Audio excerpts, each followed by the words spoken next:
Oh, where'd my little video go? There it is. All right, for our possessive pronouns guided practice, we're going to take a look at a few different things that we can do with possessive pronouns.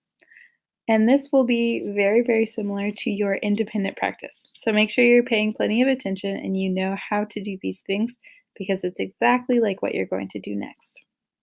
For the first two problems, what I want you to do is look at them, read each sentence, and then decide which one of those sentences has a possessive pronoun.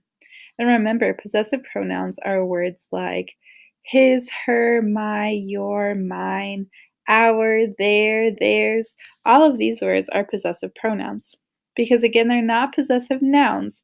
Possessive nouns are nouns plus apostrophe s, which are then possessive pronouns, like in this first one.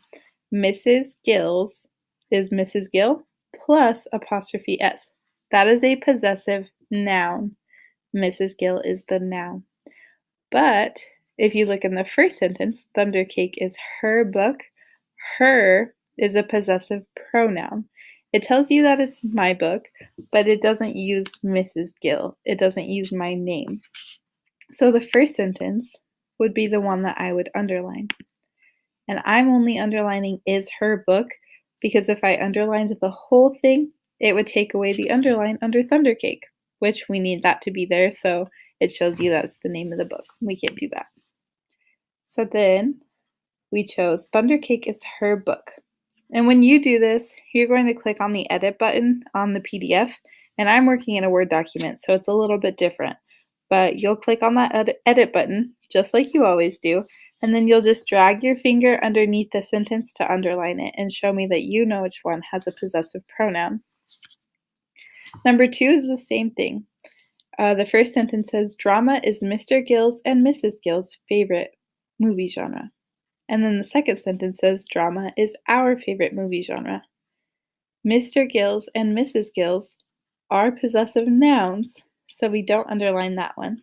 Instead, we look at the second sentence and find the possessive pronoun, which is our, which shows that this is the sentence with the possessive pronoun. And then I will underline that now. So that's how you'll do 1 and 2 in your independent practice as well. For numbers 3 and 4, you're going to click on your edit button and you'll type the entire sentence below it. So you'll just copy the same sentence. It says Ryan uses Ryan's pencil to write Ryan's name. The first thing you're going to do is type that. Ryan uses Ryan's pencil to write Ryan's name. And that sounds very funky. We don't say stuff like that usually because instead we use possessive pronouns. We wouldn't say Ryan uses Ryan's pencil. We would just say Ryan uses his pencil to write his name. So we replace that possessive noun, Ryan's, with his. The same thing for number 4. The first thing I want you to do in your independent practice is to just copy down whatever sentence I have for you. And then afterward, you will change the possessive nouns to possessive pronouns. So again, Catherine wears Catherine's hair in a ponytail. You could just say Catherine wears her hair in a ponytail. You're replacing that possessive noun with the possessive pronoun. You're changing Catherine's into her. And you'll do a very similar thing again in your independent practice. Now for numbers 4 and 5, I have a blank that I want you to fill in. And you will choose a possessive pronoun to fill it in with.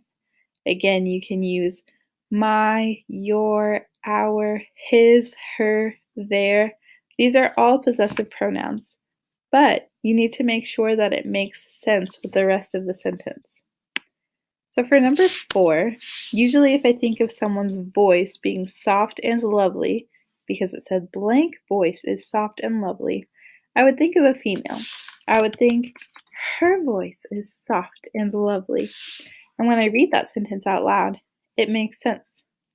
If I said, theirs voice is soft and lovely, that wouldn't make sense, right? So you couldn't use that. You just have to make sure that possessive pronoun makes sense with the rest of the sentence. And then for number 5, our last one, I have blank cat is feisty and mean. If more than one person owned a cat, we could say, their cat is feisty and mean. Or if my husband and I owned a cat, we could say, our cat is feisty and mean. But we couldn't say, ours cat is feisty and mean, or theirs cat is feisty and mean. They just don't make sense. So make sure you read the sentence out loud first to know that it makes sense before you just submit it to me. But yes, that will be pretty much how you will complete your independent practice as well.